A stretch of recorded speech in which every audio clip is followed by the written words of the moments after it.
you live from New Delhi. You're watching DD India News, India's voice to the world. I'm Nipakshi Khurana. Coming up in the next hour.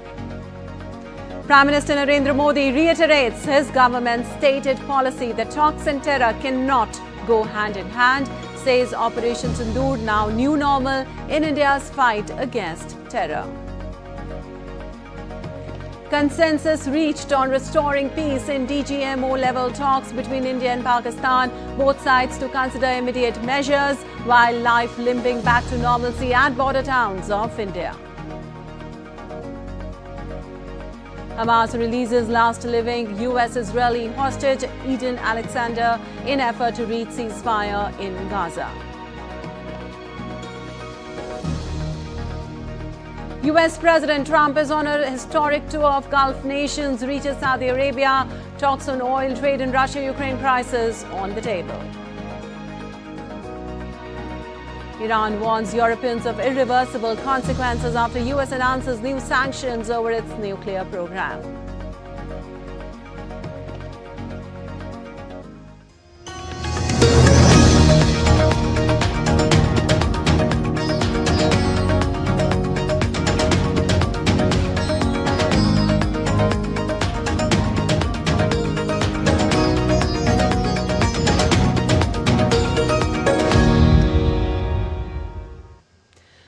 On to the details now. Operation Sindoor that smashed terror infrastructure in Pakistan was not just an operation but a doctrinal change and a policy against terror. Prime Minister Narendra Modi, in an address to the nation, he said he spoke about Operation Sindoor, a precision strike conducted by the Indian Armed Forces on terror sites in Pakistan and Pakistan-occupied Kashmir.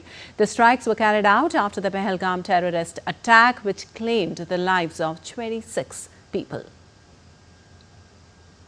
Pakistan की तैयारी सीमा पर वार की थी, लेकिन भारत ने पाकिस्तान के सीने पर वार कर दिया। भारत के ड्रोन्स, भारत की मिसाइलों ने सटीकता के साथ हमला किया। पाकिस्तानी वायुसेना के उन एयरबेस को नुकसान पहुंचाया, जिस पर पाकिस्तान को बहुत घमंड था। भारत ने पहले 3 दिनों में ही पाकिस्तान को इतना तबाह कर दिया, जिसका उसे अंदाजा भी नहीं था। इसलिए भारत की आक्रामक कार्रवाई के बाद पाकिस्तान बचने के रास्ते खोजने लगा। पाकिस्तान दुनिया भर में तनाव कम करने के लिए गुहार लगा रहा था। Well, Prime Minister Narendra Modi also said that Operation Sindoor has proved the efficiency of made-in-India defense equipments and also India as a self-sufficient military power. Prime Minister said that the country has proved its dominance in modern warfare and must now lead in defense innovation through homegrown technology. हम भारत और अपने नागरिकों को किसी भी खतरे से बचाने के लिए लगातार निर्णायक कदम उठाते रहेंगे। साथियों, युद्ध के मैदान पर हमने हर बार पाकिस्तान को धूल चटाई है और इस बार ऑपरेशन सिंदूर ने नया आयाम जोड़ा है। हमने रेगिस्तानों और पहाड़ों में अपनी क्षमता का शानदार प्रदर्शन किया और साथ ही न्यू एज वॉरफेयर में भी अपनी श्रेष्ठता सिद्ध की। इस ऑपरेशन के दौरान हमारे मेड इन इंडिया हथियारों की प्रामाणिकता सिद्ध हुई। आज दुनिया देख रही है 21वीं सदी के वॉरफेयर में made in India defence equipments, इसका समय आ चुका है। Well, in his address, Prime Minister Modi said many terrorist leaders were roaming freely in Pakistan for the last 2.5 to 3 decades who used to conspire against India. आतंक के बहुत सारे आका बीते 2.5-3 दशकों से खुलेआम पाकिस्तान में घूम रहे थे, जो भारत के खिलाफ साजिशें करते थे।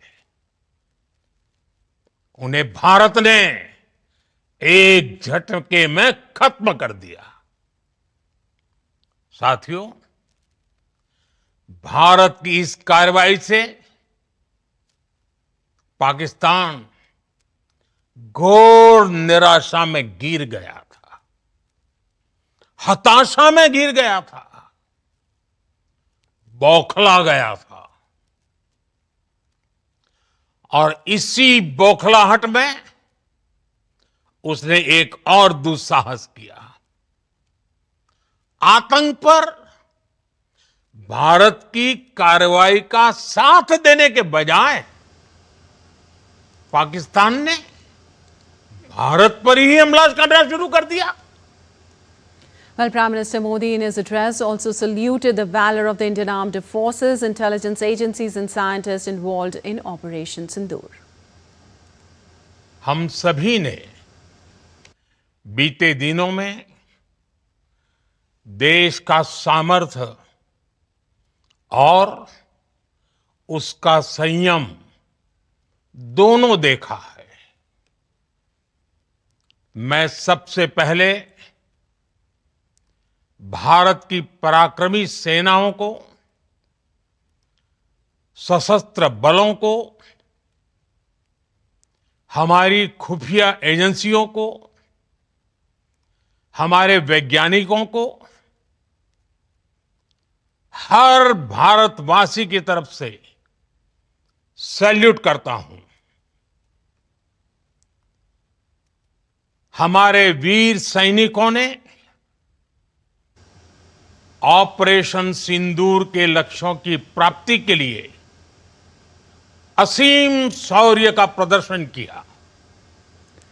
While speaking about Operation Sindoor, Prime Minister Modi said that the operation has set a new benchmark in India's fight against terrorism, establishing a new standard and redefining the norm. He also categorically stated the actions India would take if it were to be struck by terrorism again. Bharat की तीनों सेनाएं, हमारी air force, हमारी army और हमारी navy, हमारी border security force BSF, Bharat के अर्धसैनिक बल लगातार अलर्ट पर है। सर्जिकल स्ट्राइक और एयर स्ट्राइक के बाद अब ऑपरेशन सिंदूर आतंक के खिलाफ भारत की नीति है। ऑपरेशन सिंदूर ने आतंक के खिलाफ लड़ाई में एक नई लकीर खींच दी है, एक नया पैमाना, न्यू नॉर्मल तय कर दिया है। पहला, भारत पर आतंकी हमला हुआ तो मुंह तोड़ जवाब दिया जाएगा। हम अपने तरीके से, अपनी शर्तों पर जवाब देकर रहेंगे। हर उस जगह जाकर कठोर कार्रवाई करेंगे जहां से आतंक की जड़ें निकलती हैं। दूसरा, कोई भी न्यूक्लियर ब्लैकमेल भारत नहीं सहेगा। न्यूक्लियर ब्लैकमेल की आड़ में पनप रहे आतंकी ठिकानों पर भारत सटीक और निर्णायक प्रहार करेगा। तीसरा, हम आतंक की सरपरस्त सरकार और आतंक के आकाओं को अलग अलग नहीं देखेंगे। ऑपरेशन सिंदूर के दौरान दुनिया ने पाकिस्तान का वो घिनौना सच फिर देखा है, जब मारे गए आतंकियों को विदाई देने पाकिस्तानी सेना के बड़े बड़े अफसर उमड़ पड़े। स्टेट स्पॉन्सर्ड टेररिज्म का ये बहुत बड़ा सबूत है। And now let's have a look at some of the key highlights of Prime Minister Modi's address to the nation. Prime Minister Modi in his address to the nation said, "Nation witnessed both India's strength and restraint."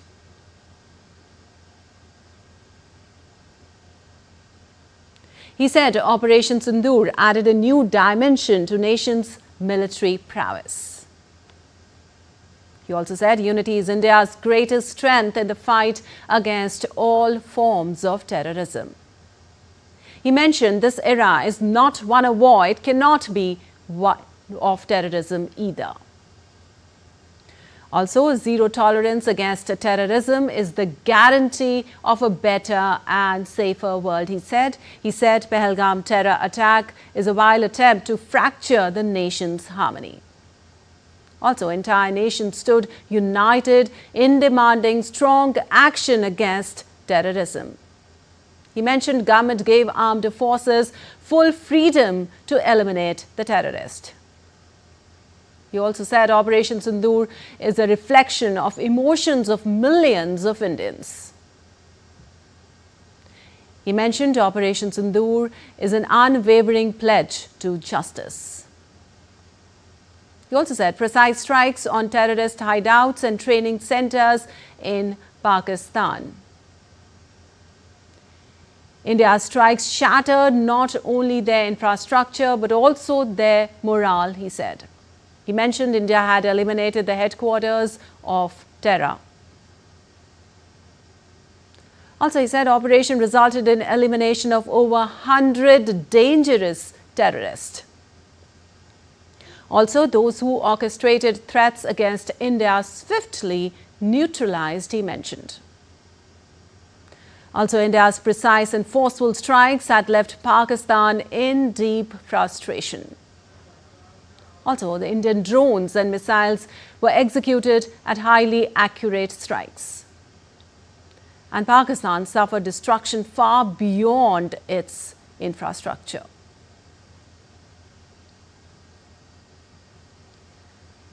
Pakistan began seeking ways to de-escalate. Also, Pakistan appealed to global community for relief from rising tensions. Pakistan's military reached out to India's DGMO. India had already dismantled large-scale terrorist infrastructure. India decided to temporarily suspend its counter operations. In his address, he also mentioned the suspension is not a conclusion. Prime Minister Modi said India will continue to assess Pakistan's every move in the coming days. He said Operation Sindoor is India's established policy in fight against terrorism. He said it is a decisive shift in India's strategic approach. He said any terrorist attack on India will be met with a strong and resolute response, and he said India will retaliate on its own terms, targeting terror hubs at their roots. Also, India will not be intimidated by nuclear threats, he mentioned. Also, he said no tolerance for nuclear blackmail. Any terrorist safe haven operating under this pretext will face strikes. And he said India will no longer see terrorist leaders and governments sheltering them as separate entities. Also, second round of talks between Director Generals of Military Operations of India and Pakistan were held on Monday evening. Issues related to continuing the commitment that both sides must not fire a single shot or initiate any aggressive and inimical action against each other were discussed. Well, it was also agreed that both sides consider immediate measures to ensure troop reduction from the borders and forward areas. Well, life returns back to normal in the valley of Kashmir. Schools reopened in Srinagar as smiling faces with school bags returned to study. DD India correspondent Vishal Baristo brings us this report with contented parents expressing satisfaction. Life is tiptoeing back to normalcy. I'm here at a school which is quite near to Lal Chowk. As you can see, the students, they are finally back in schools. It is now the first day after a short break because of the disturbance from across the border, but now it's school time. So we will try and talk to some of the people here, some of the parents here, and find out how do they feel. After some time, the schools are again reopening. How does it feel? Very good, sir. Very, very good. सब कुछ normal हो गया, हम बहुत खुश हैं इसमें. Are you happy that he is back in school? Obviously हम बहुत खुश हैं कि सब कुछ अपनी जगह पे आ गया, सारा नॉर्मल हो गया, कोई मसला नहीं है. अब बच्चे अच्छी तरीके से स्कूल जा रहे हैं. पहले हम भी पैनिक फील कर रहे थे, बच्चे तो ऑब्वियसली पैनिक फील ही कर रहे थे. तो अभी बच्चे भी जा रहे हैं, पेरेंट्स भी खुश है और सब नॉर्मल है, उससे सारे खुश हैं. We will talk to some more students here and find out how do they feel. So are you happy the schools are have reopened? Yes, I am very happy. So how does it feel coming back to school after some time? Very nice. I can meet my friends. This is the time when she is going to meet her friends and back to her studies. So how does it feel coming back to school? Nice. What makes you feel better? Studies. Studies. So she is a studious kind of child. So there you see the smile on their faces, the gleam on their faces, and yes, it's a sunny day. The weather is also very good, and they all are back to school. Which class are you from? Third. Third. Good that you are back in school. Yes. So will you study? Study hard? Yeah. Yeah. That's the spirit. This is Kashmir. People are so very happy. Normalcy back in the valley. Schools are opening and peace prevails. This is what is the prayer in the valley. With cameraman Mohit Uike from Lal Chowk in Srinagar, this is Vishal Baristo for DD India. And still to come on DD India News Now. U.S. President Donald Trump hints at traveling to Turkey for potential peace talks between Ukraine and Russia. U.S. approves a $1.4 billion arms sale to UAE before Trump visit. And Trump to accept Qatar jet as Air Force One.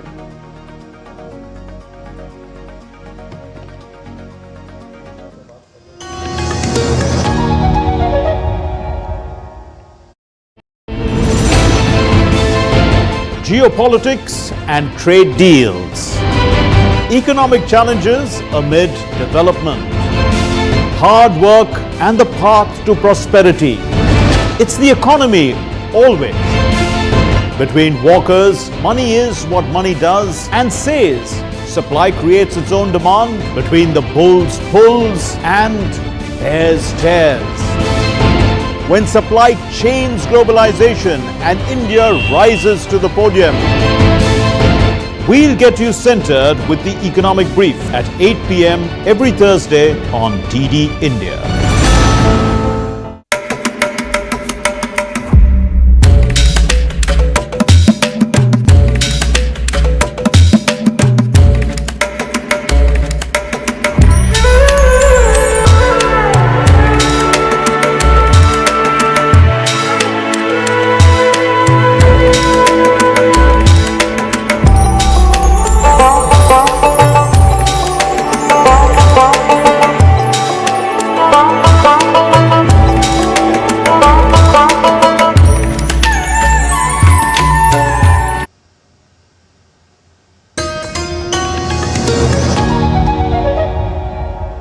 Welcome back. You're watching DD India News. I'm Lipakshi Quran. And moving on, Israeli-American hostage Eden Alexander has been reunited with his family in Israel after being held captive by Hamas in Gaza for 19 months. The 21-year-old had been serving in the Israeli army on the border of Gaza when he was captured by Hamas on 7th of October 2023.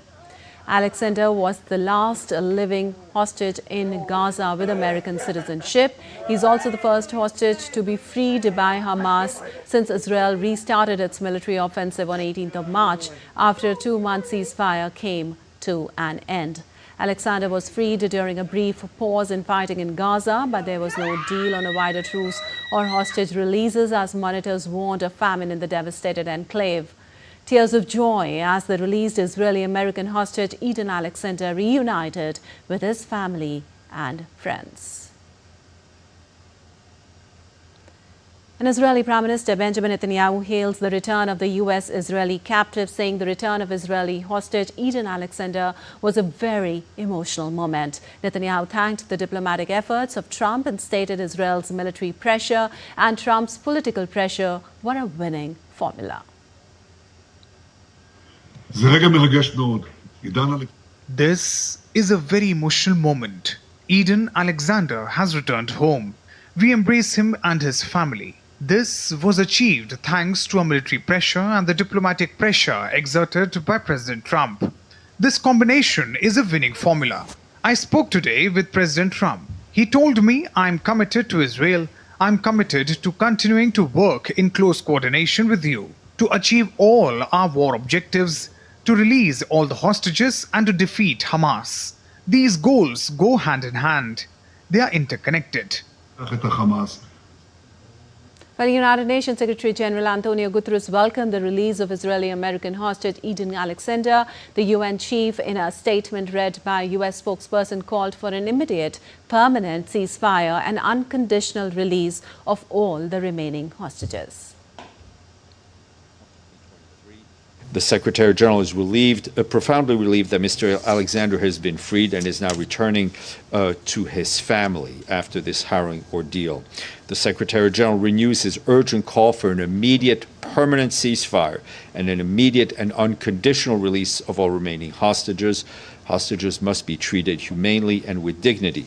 He calls on all parties to immediately ensure the rapid, the unhindered, and the safe humanitarian relief, including the delivery of critical services for all civilians in need. Aid in Gaza and anywhere around the world is not negotiable. Well, in the U.S., hundreds gathered in Tenafly, New Jersey on Monday to celebrate the long-awaited release of Eden Alexander. The crowd, many wearing shirts with Alexander's name and waving Israeli and American flags, erupted in cheers as they saw the first images of him being handed over to the Red Cross and then to the IDF. A native of Tenafly and a soldier in the Israeli Defense Forces, Alexander was abducted on October 7, 2023 and spent 584 days in captivity before being freed and returning to Israel.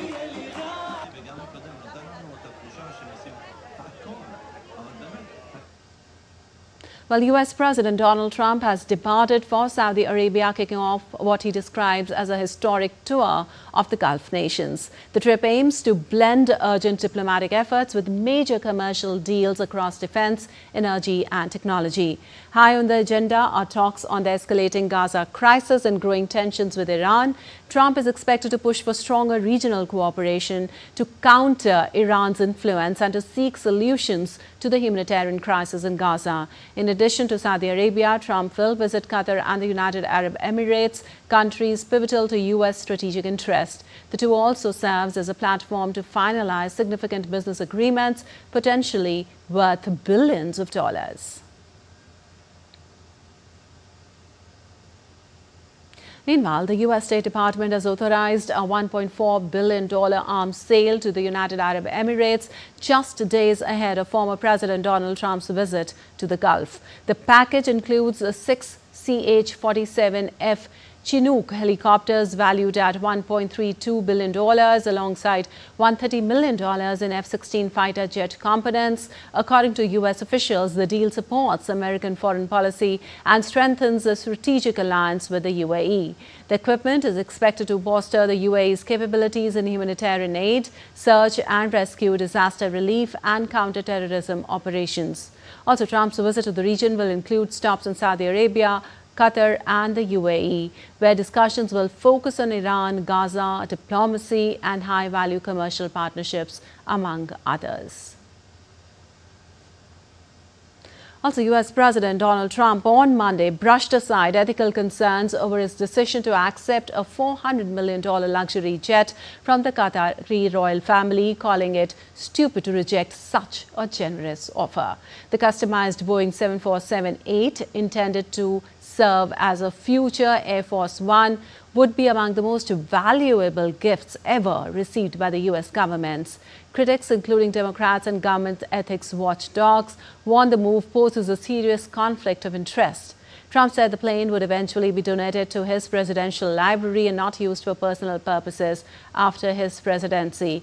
He framed the gift as a show of gratitude from Qatar for U.S. defense support in the region and expressed frustration over Boeing's delays in delivering Air Force One.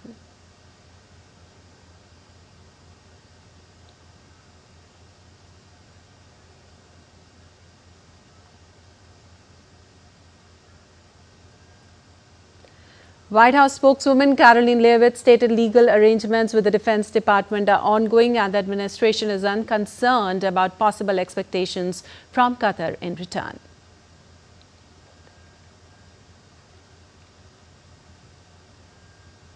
And U.S. President Donald Trump said on Monday that he is considering traveling to Turkey for potential peace talks between Ukraine and Russia, though the Kremlin has not confirmed whether President Vladimir Putin will attend. Speaking to reporters at the White House before departing for a trip to Gulf nations, Trump said he was thinking about making the trip. Turkish President Recep Tayyip Erdogan has offered to host the talks, urging both sides to take advantage of what he called a window of opportunity for peace. Putin floated the idea of a direct meeting in response to a ceasefire proposal from Kyiv, which Ukraine says Moscow has ignored.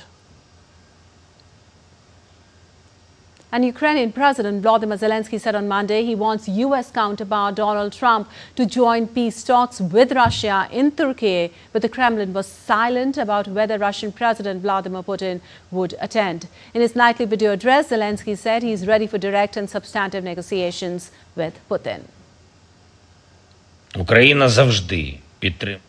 Ukraine has always supported diplomacy. I am ready to be in Turkey. Unfortunately, the world still has not received a clear response from Russia regarding numerous proposals for a ceasefire. Russian shelling continue. President Erdogan expressed full readiness to host the meeting. It is important that President Trump fully supported the meeting and we would like him to find the opportunity to be in Turkey. Дуже дивне мовчання. Well, the United States has announced new sanctions on Monday against Iran over its nuclear program, despite ongoing negotiations between the two countries over the sensitive issue.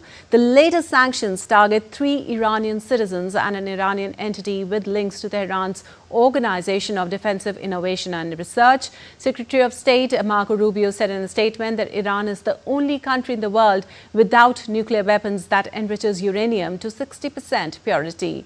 That level far exceeds the 3.67% maximum set under the 2015 nuclear deal, which U.S. President Donald Trump exited during his first term. Building a nuclear weapon requires 90% enrichment. The United States announced the new sanctions a day after a 4th round of talks with Iran concluded. No major breakthrough was announced after the talks, but both sides voiced cautious optimism.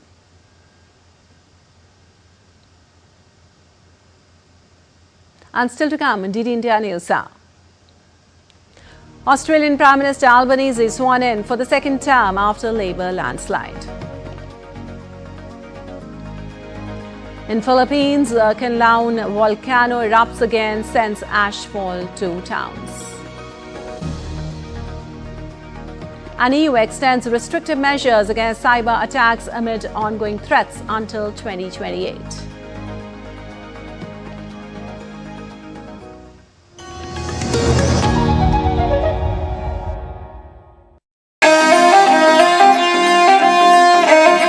always welcoming. The vibe of Punjab is larger than life.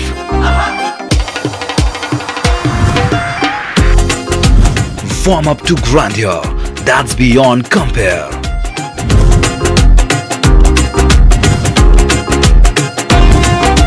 And history that's dotted with tales of bravery. Smiling soul of India, where music, art, cuisine and culture comes together to create an unforgettable impression. Punjab is all set to win your hearts with its unique and colorful extravaganza.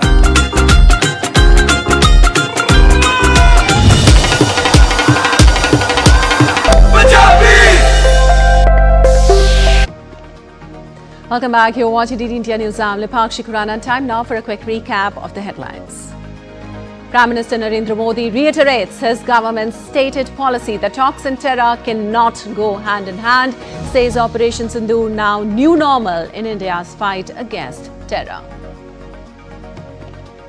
Consensus reached on restoring peace in DGMO level talks between India and Pakistan. Both sides to consider immediate measures while life limping back to normalcy at border towns of India. Hamas releases last living U.S. Israeli hostage Eden Alexander in effort to reach ceasefire in Gaza. U.S. President Trump is on a historic tour of Gulf nations, reaches Saudi Arabia, talks on oil trade and Russia-Ukraine crisis on the table. Iran warns Europeans of irreversible consequences after U.S. announces new sanctions over its nuclear program.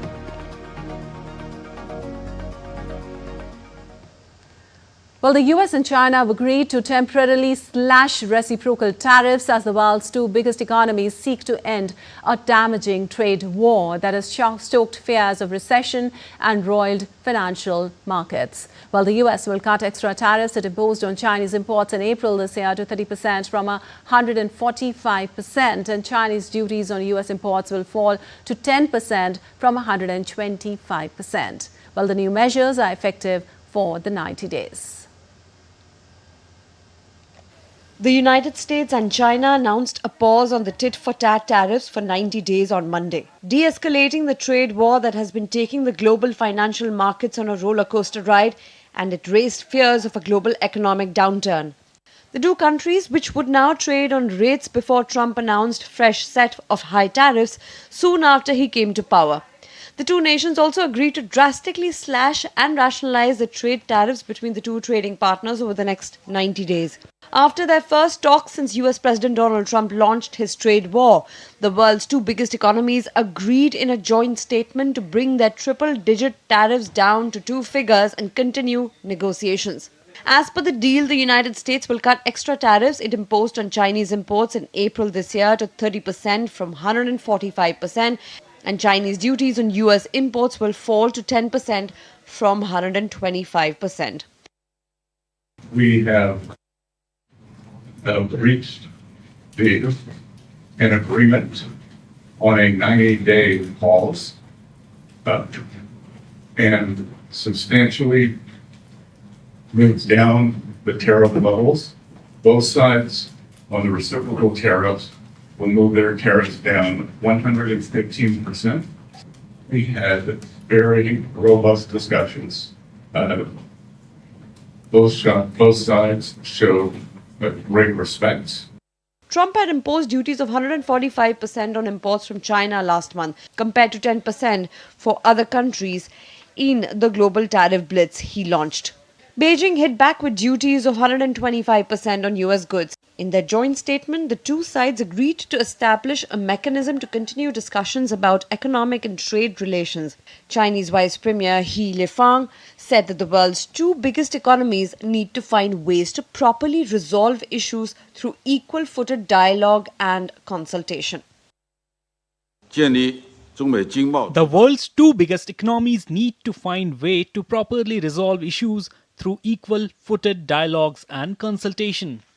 The trade dispute between Washington and Beijing has rocked financial markets, eroding billions of dollars. Also, the situation sparked fears the tariff would rekindle inflation and cause a global economic downturn. It had brought nearly $600 billion in two-way trade to a standstill, disrupting supply chains, sparking fears of stagflation, and triggering some layoffs. Bureau Report, DD India.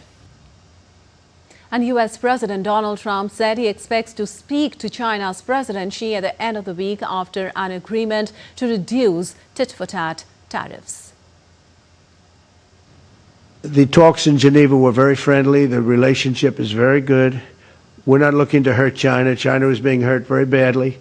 They were closing up factories. They were having a lot of unrest. And they were very happy to be able to do something with us. And the relationship is very, very good. I'll speak to President Xi maybe at the end of the week. We have some other things we're doing.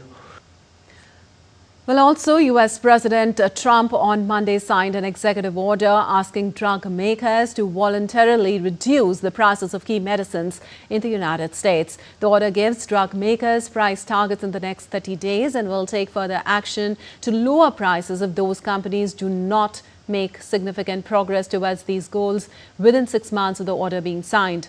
Trump told a press conference that the government would impose tariffs on companies if the prices in the U.S. did not match those in other countries, and said he was seeking cuts of between 59% and 90%. Trump's order directs the government to consider facilitating direct-to-consumer purchasing programs that would sell drugs at the prices other countries pay. The United States will no longer subsidize the health care of foreign countries, which is what we were doing. We're subsidizing others' health care. Countries where they paid a small fraction of what, for the same drug, that what we pay many, many times more for. And we'll no longer tolerate profiteering and price gouging from Big Pharma. But again, it was really the countries that forced Big Pharma to do things that, frankly, I'm not sure they really felt comfortable doing, but they've gotten away with it, these countries. European Union has been brutal.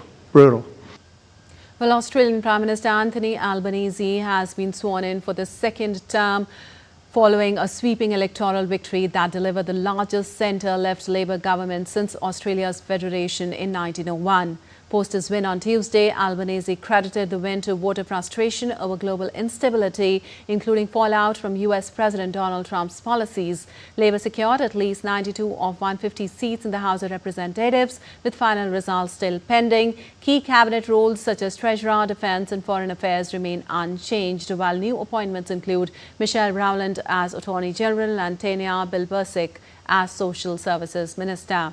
The opposition Liberal Party elected Susan Ley as its first female leader after losing heavily in the urban areas to climate and equality-focused independents. Albanese is scheduled to visit Indonesia and attend the inauguration Mass of Pope Leo XIV in Rome, where he will meet global leaders to discuss trade and economic ties.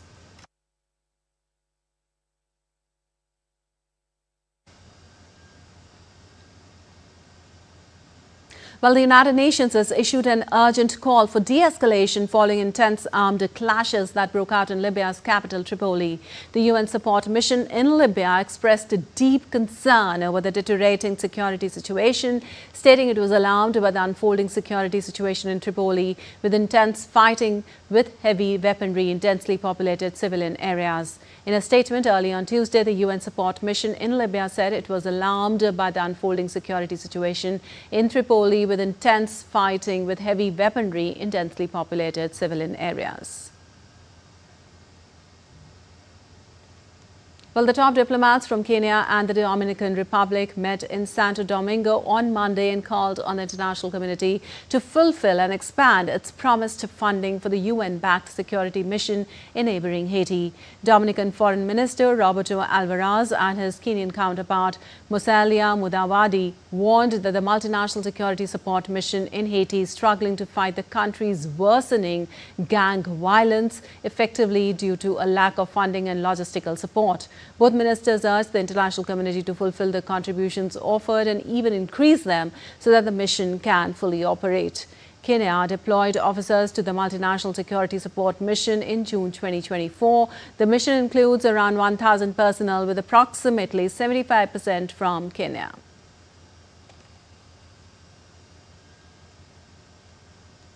And a group of 49 white South Africans arrived in the United States on Monday after being granted refugee status under a controversial policy introduced by former U.S. President Donald Trump. The chartered flight from Johannesburg landed at Washington, marking the first formal arrival of white South Africans admitted on the claims of racial persecution. The individuals were accepted under a Trump-era directive that prioritized white South African applicants while severely restricting refugee admissions from predominantly non-white countries. Treating white South Africans as refugees fleeing oppression has drawn a mixture of alarm and ridicule by South African authorities, who say the Trump administration has waded into a domestic issue it does not understand. Well, the European Council has decided to extend the restrictive measures against cyber attacks threatening the EU and its member states for a further year until 18th of May next year, while also extending the legal framework for these measures for 3 years until May 18, 2028. The framework allows the European Union to impose targeted restrictive measures on individuals or entities involved in cyber attacks that have a significant impact and pose an external threat to the EU or its member states. Restrictive measures can also be imposed in response to cyber attacks against third states or international organizations where such measures are considered necessary to achieve the objectives of the common foreign and security policy. And in Bangladesh, Election Commission suspended the registration of Awami League Party after the government issued a Gazette notification banning all activities of the party and its affiliated, associate and like-minded organizations. This includes all forms of publication, campaigning in the media, online and social media, processions, meetings, gatherings, conferences and other activities until the trial of the leaders and activists of these organizations is completed at the International Crimes Tribunal. Early on May 10, the interim government, headed by Mohammad Yunus at an emergency meeting of the Council of Advisors, decided to ban all activities of the Awami League. And in Philippines, a volcano in the central region erupted early on Tuesday morning, sending a massive grey plume of ash up about 3 kilometers into the sky and launching ballistic projectiles. According to the Philippine Institution of Volcanology and Seismology, a moderately explosive eruption occurred at the summit crater of Canlano volcano on Monday, adding that it lasted 5 minutes. A level 3 alert out of a scale of 5 put in place during the eruption in December remained unchanged on Tuesday, as officials highlighted an existing 6-kilometer evacuation radius. Canlano volcano, one of 24 active volcanoes in the Southeast Asian region, has had several eruptions in the past century, the most recent of which happened last month. And now let's take a look at other stories making news around the world today. Thousands of glowing lanterns lit up the night sky above Borobudur temple as Indonesian Buddhists gather to celebrate Vesak Day, one of the most sacred days in the Buddhist calendar. The iconic ceremony held at the world's largest Buddhist temple in central Java drew tens of thousands of devotees and visitors from around Indonesia and abroad.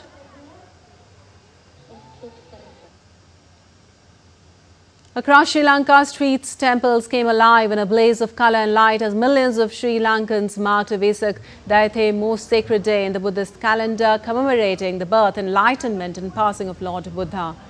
Temples overflowed with devotees offering flowers, lighting oil lamps and engaging in prayer and meditation.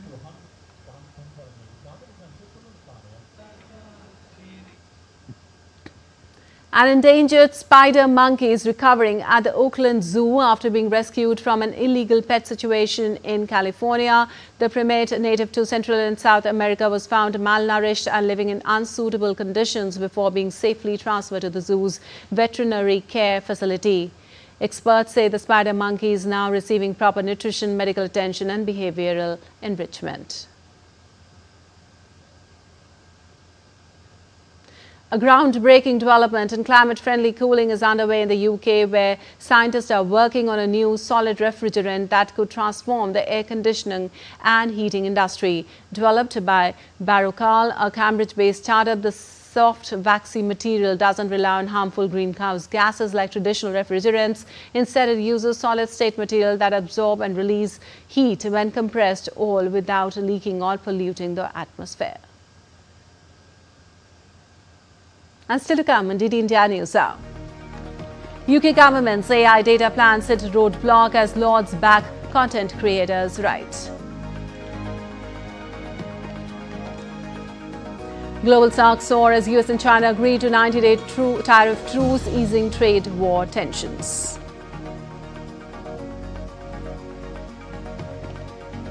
And BCCI confirms IPL 2025 to resume on May 17th after week-long suspension amid India-Pakistan tensions.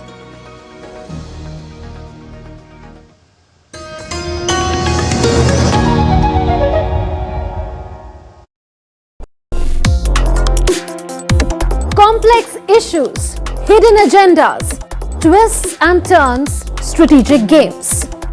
We think all dots are linked. We just need to connect them. Join me every week as I connect the dots to unravel hidden designs in statecraft, mysteries, and decode issues that matter to you. Watch Connecting the Dots with me at these times on DD India.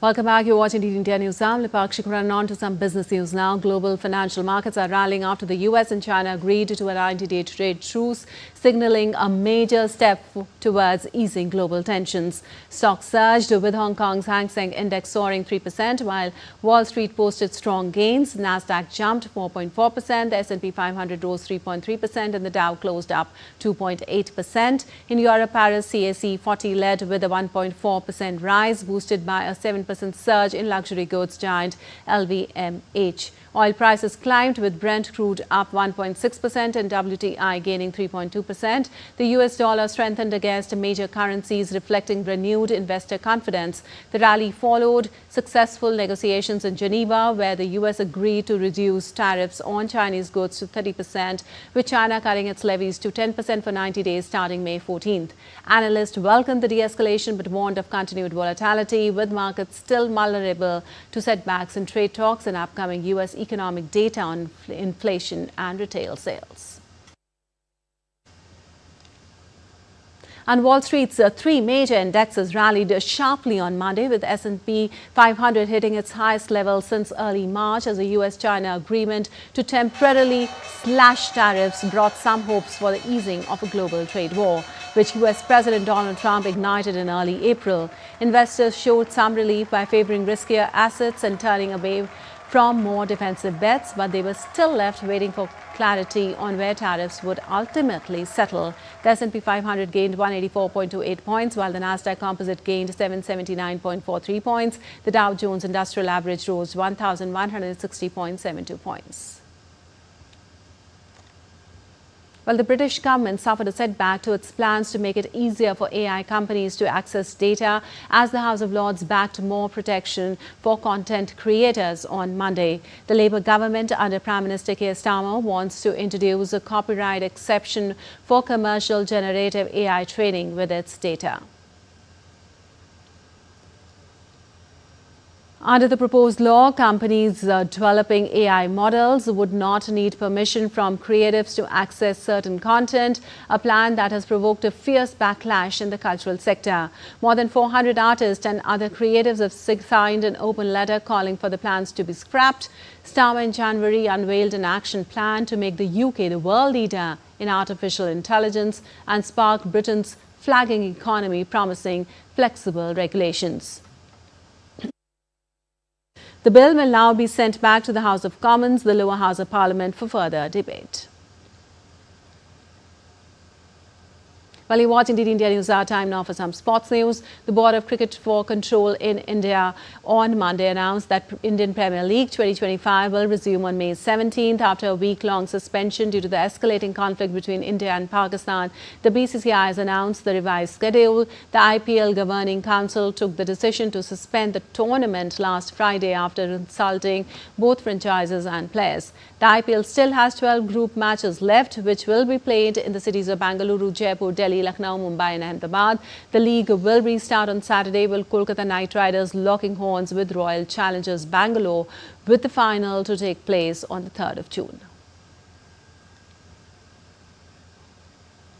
And Brazilian Football Association announced on Monday that Carlo Ancelotti will take charge of the Brazil men's national team after leaving Real Madrid at the end of the season. Ancelotti, who is the most successful manager of Madrid, having won 15 titles, has enjoyed 4 hugely successful years in his second tenure at the Spanish Giants, but they are set to finish this season without a trophy. At Brazil, he'll lead the side in the FIFA World Cup 2026 if it qualifies, and his first matches in charge would be the World Cup qualifiers against Ecuador and Paraguay next month. Ancelotti is the first foreigner to become Brazil's head coach and replaces Dorival Jr., who held the job for 14 months before he was sacked in March following a 4-1 defeat to Argentina.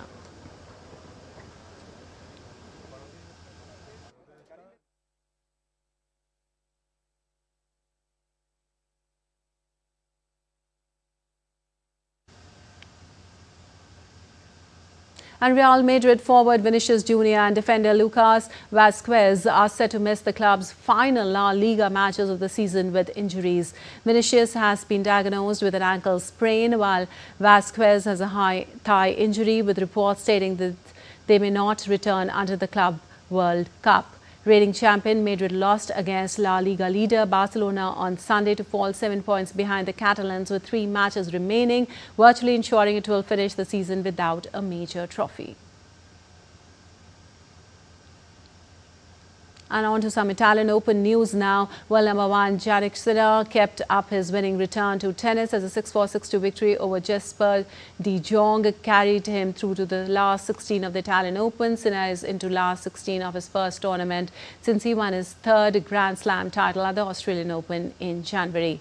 7th-seeded Alex de Minaur also reached 4th round. De Minaur defeated Bolivian qualifier Hugo Dellien in a match that was interrupted twice during the first set. In the women's round of 16, Coco Gauff routed Emma Raducanu 6-1, 6-2 in a match-up of former U.S. Open champions. And the 10th of the 7th edition of Khelo India Youth Games 2025 in the eastern state of Bihar is underway. Maharashtra continues to lead the medal tally at the first place. Rajasthan is at the second place following Karnataka. Athletes compete in multiple sports such as athletics, road cycling, boxing, tennis, basketball, gymnastics, wrestling, weightlifting and fencing. They will also showcase their talent in traditional sports like Yogasana and Kalaripayattu. Scheduled from 4th to 15th of May, the tournament features over 5,000 sportspersons from across the country who compete for medals in 27 sports. And Indian shuttlers will be looking to rediscover their form as they head into the Thailand Open 2025 starting from Tuesday. Young Indian shuttlers Ayush Shetty and Unnati Huda will look to build on their recent impressive run, while Lakshya Sen will be eager to regain his rhythm. Ayush and Unnati had reached the semi-finals of the Taipei Open, but they will have to navigate the qualifying rounds to make it to the main draw. Lakshya Sen, on the other hand, will open his campaign against Ireland's Nahat Nguyen in the main draw. Well, India announced a 24-member women hockey squad for European leg of FIH Pro League 2024-2025 on Monday. Led by Salima Tete, India will play 2 matches each with Australia, Argentina, Belgium and China. The winner of the Women's FIH Pro League will directly qualify for next year's World Cup. India played 8 matches in the Bhubaneswar leg of the tournament in February. With 2 wins and 2 draws, the side has 9 points and is currently 6th amongst the 9 teams. The team which finishes last will be relegated to FIH Nations Cup 2025-2026. All right, that's all for this edition of DD India News Hour, but let us know your thoughts on the news of the day. For those on the go, you can get all the latest news and updates from India and across the world on the DD India mobile app. The app is available on both Android and iOS platforms. Scan the QR code on the screen to download now. Well, we'll be back with more news as it breaks here on DD India. I'm Lipakshi Khurana from all of us here in Delhi. Thanks for watching DD India News Hour.